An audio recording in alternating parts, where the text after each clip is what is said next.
তিনি যখন ইন্তেকাল করলেন, তিনাকে দাফন করার দেরি, তিনার কবরের উপর, মাজারের উপর যে মাটিগুলা দেওয়া হলো, সেখান থেকে মেশক আম্বরের খুশবু বের হচ্ছে। জুড়ে বলেন সুবহানাল্লাহ। তো যারা জানাজা পড়তে এসেছে তারা দেরি করে নাই, এক মুঠ করে নিয়ে যাচ্ছে। আপনি এক মুঠ নিয়ে ওদিকে বললেন, সেদিকের মানুষ সবাই কি বসে থাকবে নাকি আসবে? তারাও আসতেছে। এভাবে করতে করতে সমগ্র পৃথিবীর থেকে মানুষ আসা যখন শুরু করে দিল, ইমামে বুখারীর মাজারে পাকে মাটি দিয়ে কুলাইতে পারে না, যত মাটি দেয় মুহূর্তের মধ্যে মাটিগুলা সবাই নিয়ে যায়। এই যখন অবস্থা, তখন সরকার সিদ্ধান্ত নিলেন এটাকে এভাবে রাখা যাবে না, মাটি সবগুলা কুড়তে কুড়তে হযরতে ইমামে বুখারীর কফিন মোবারক পর্যন্ত, লাশ মোবারক পর্যন্ত চলে যাবে। সেই জন্য তারা একটা সুন্দর পলিসি করে সেই মাটি না নেওয়ার ব্যবস্থা করেছে। তাহলে বোঝা যায় আল্লাহওয়ালা যারা, তাদের কদম লাগলে যে জায়গায় কদম লাগে ওইটা দামি হয়। জুড়ে বলেন সুবহানাল্লাহ।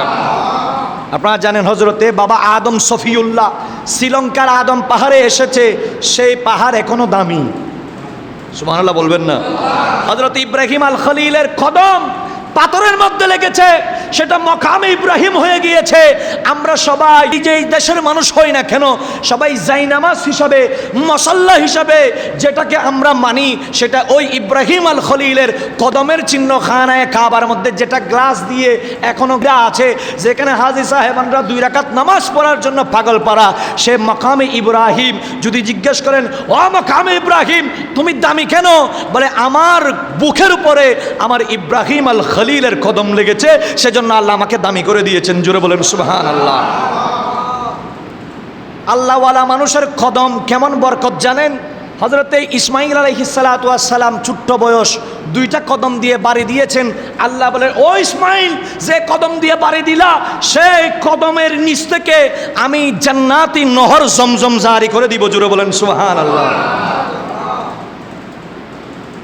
তাহলে আল্লাহওয়ালা মানুষের সংস্পর্শে থাকলে জিনিসও দামি হয়। সুবহানাল্লাহ বলবেন না? আপনারা জানেন কোরআন শরীফে একটা কুকুরের কথা আছে, যে কুকুরের নাম কিচমির। নাম কি?